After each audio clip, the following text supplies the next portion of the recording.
السلام علیکم ناظرین، اس ایپیسوڈ کے شروعات میں ہم دیکھتے ہیں جنگل میں فلاویوس بیٹھا ہوتا ہے اور فاطمہ کو کہی ہوئی باتوں کو یاد کرتا ہے۔ اس لمحے اس کا کمانڈر اس کے پاس آتا ہے اور خط دیتے ہوئے کہتا ہے، کماندار فلاویوس، محبت سرماؤں کی طرف سے آپ کے لیے ایک خط ہے۔ خط پڑھنے کے بعد فلاویوس کہتا ہے، جس نے تمہیں یہ دیا ہے اسے ڈھونڈو اور یہاں لاؤ۔ پھر کھڑے ہو کر کہتا ہے، میں اورحان سے ملنے جا رہا ہوں۔ یہ کہتے ساتھ ہی فلاویوس آگے بڑھ جاتا ہے۔ ایزنک میں ہیکٹر کا کمانڈر اس کے پاس آتا ہے اور کہتا ہے، عظیم استاد ہیکٹر۔ تو ہیکٹر کہتا ہے، بولو ارماگیدون، مجھے امید ہے کہ تم کوئی ایسی خبر لائے ہوگے جو میں سننا چاہتا ہوں۔ ارماگیدون کہتا ہے، میں دیفنے کی خبر لایا ہوں۔ شہنشاہ کے لیے اورحان نے جو منصوبہ بنایا ہے اس میں فلاویوس بھی شامل ہے۔ ہیکٹر اس کے پاس آ کر کہتا ہے، یعنی ہم نے اپنی طاقت سے دو دشمنوں کو آپس میں دوست بنا دیا ہے۔ اگر وہ اپنے باپ والا انجام چاہتا ہے تو میں اسے یعنی فلاویوس کو بہترین اور دردناک ترین موت دوں گا۔ وہ اور اورحان اب مردہ لاشوں کے سوا کچھ نہیں ہے۔ ارماگیدون کہتا ہے، اگر آپ چاہیں تو جب وہ معاہدہ کرنے آئے تو میں اسے مار سکتا ہوں۔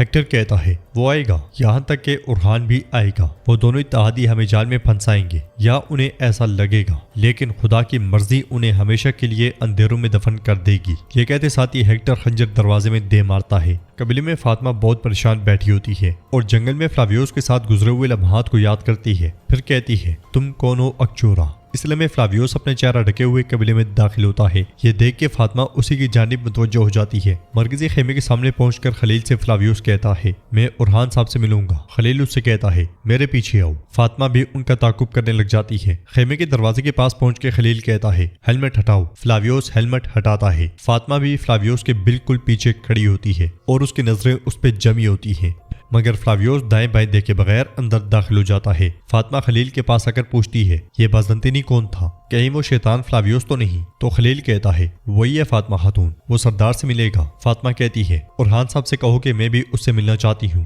یہ سنتے ساتھ ہی خلیل اندر چلا جاتا ہے۔ اندر علاؤالدین اورحان سے کہتا ہے، شہنشاہ اس غار میں ہے، یہ بات ہمارے سوا صرف فلاویوس جانتا تھا بھائی۔ فلاویوس وہاں داخل ہوتے ہوئے پوچھتا ہے، میں کیا جانتا تھا علاؤالدین؟ اگلی لمحے علاؤالدین کا خنجر اس کے گلے پہ چلا جاتا ہے اور علاؤالدین اس سے کہتا ہے، تم نے جب سنا کہ اورحان صاحب آرمڈیس پر حملہ کریں گے تو تم کسی کام سے سغوت سے نکل گئے، لیکن دیکھو اب کیا ہوا، شہنشاہ لاپتہ ہے اور ہمارے سپاہی شہید ہو چکے ہیں۔ یہ سن کے فلاویوس چونک جاتا ہے اور پوچھتا ہے، تم نے مجھے کہا تھا کہ میں شہنشاہ کی حفاظت کروں گا، تو اب کیا ہوا اورحان علاؤالدین سے کہتا ہے، اپنا خنجر نیچے کرو علاؤالدین، یہ فلاویوس کا کام نہیں ہے۔ علاؤالدین نہیں کرتا تو اورحان کہتا ہے، میں نے کہا نیچے کرو۔ فلاویوس بھی غصے سے کہتا ہے، اپنے بڑے بھائی کی بات مانو۔ تو علاؤالدین خنجر پیچھے کر لیتا ہے۔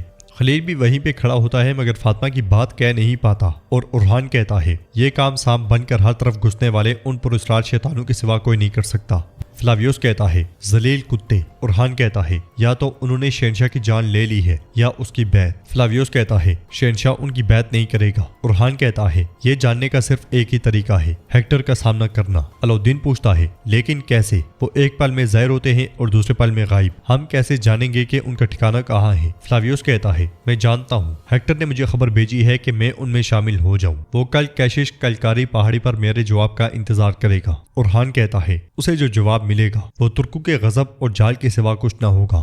کم تعداد کے ساتھ فوراً تیاری کرو، خلیل سپاہیوں کو تیار کرو، اور فلاویوس آئندہ تم اجازت کے بغیر مت آنا۔ فاطمہ باہر مسلسل انتظار کر رہی ہوتی ہے۔ اس لیے میں خلیل باہر آتا ہے تو فاطمہ پوچھتی ہے، کیا بھائی فارغ ہیں؟ تو خلیل کہتا ہے، وہ فلاویوس کے ساتھ چھاپا مارنے جائیں گے، لیکن اگر معاملہ اہم ہے تو میں۔ فاطمہ ایک دم سے کہتی ہے، نہیں اہم نہیں ہے، میں تاجر کے پیچھے جانے کی اجازت مانگنے والی تھی، واپسی پر مل لوں گی۔ یہ کہتے ساتھ ہی فاطمہ چلی جاتی ہے۔ عثمان صاحب خیمے میں داخل ہوتے ہیں کہ اورحان علاؤالدین اور فلاویوس کے ساتھ خیمے سے نکل رہا ہوتا ہے۔ فلاویوس اور عثمان صاحب ایک دوسرے کو دیکھنے لگ جاتے ہیں۔ عثمان صاحب ان سے کہتے ہیں، لگتا ہے کہ آپ جلدی میں ہیں، لیکن پہلے ایک ایسی حقیقت ہے جو فلاویوس کو سننی چاہیے۔ فلاویوس کہتا ہے، میں اپنے باپ کے قاتل کی بات نہیں سنوں گا، جب وقت آئے گا تو ہماری تلواریں بات کریں گی۔ علاؤالدین کہتا ہے، پہلے تم اپنی حد میں رہو۔ فلاویوس جانے ہی لگتا ہے کہ عثمان صاحب کہتے ہیں، تمہارے باپ نے مجھے تمہارے بارے میں بتایا تھا، اس نے کہا تھا کہ یہ بڑا ہو کر ایک غضبناک جنگجو بنے گا، میں دیکھ رہا ہوں کہ وہ حق بجانب تھا۔ فلاویوس کہتا ہے، جب انہوں نے آپ سے امان مانگی تھی تو آپ نے انہیں کیوں مارا؟ جواب میں عثمان صاحب کہتے ہیں،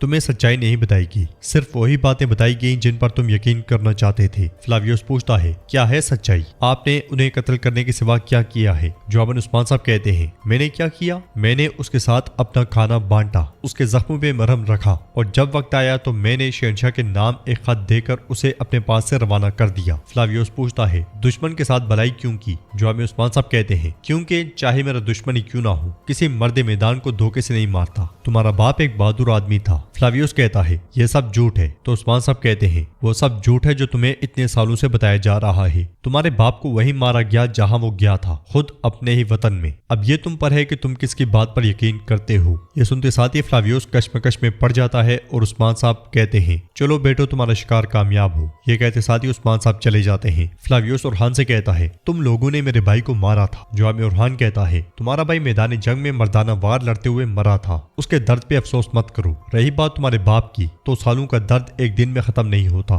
یاد رکھو جب دشمن ایک ہے تو ہمارا راستہ بھی ایک ہے۔ فلاویوس کہتا ہے فی الحال، لیکن میں مرتے دم تک تمہارے ساتھ لڑوں گا اورحان کہتا ہے ہم دشمن بننے سے نہیں گھبراتے، بے شک ہماری دشمنی دائمی ہے، لیکن ابھی ایک حساب چکانا باقی ہے، قبیلہ تمہارے حوالے ہے علاؤالدین۔ یہ کہتے ساتھ ہی اورحان فلاویوس کے ساتھ نکل پڑتا ہے۔ ادھر عبد الرحمن کلہاڑے کو دیکھتے ہوئے کہتا ہے ایک تم رہ گئے ہو اور ایک میں، پھر اپنے خیمے کو دیکھتے ہوئے کہتا ہے یہی ہے جسے محل کہتے ہیں، غریبانہ اور سادہ، سکون اسی کو کہتے ہیں، بس کنترالی سے سلامت واپس آ جائے، مجھے اس کے سوا کچھ نہیں چاہیے، ورنہ یہ خیمہ بھی میرے لیے بہت زیادہ ہے۔ اس لیے میں کارخلیل وہاں آتا ہے، وہ دونوں گلے ملتے ہیں، ہنسی مذاق کرتے ہیں اور کارخلیل اسے کہتا ہے دیفنے صاف ظاہر ہے کہ وہ تم میں دلچسپی رکھتی ہے، لیکن کیا یہ دلچسپی دل سے ہے یا پھر یہ کوئی شیطانی چال ہے؟ تم اسے اچھی طرح پرکھنا، تم اپنا قدم سوچ سمجھ کر اٹھانا عبد الرحمن، مجھے اس خاتون پہ بالکل بھروسہ نہیں ہے۔ عبد الرحمن کہتا ہے اگر وہ لومڑی ہے تو ہم بھی بھیڑیے ہیں میرے بھائی، تم اپنا دل مطمئن رکھو، میرا دل میری عقل پر پردہ نہیں ڈال سکتا۔ خلیل کہتا ہے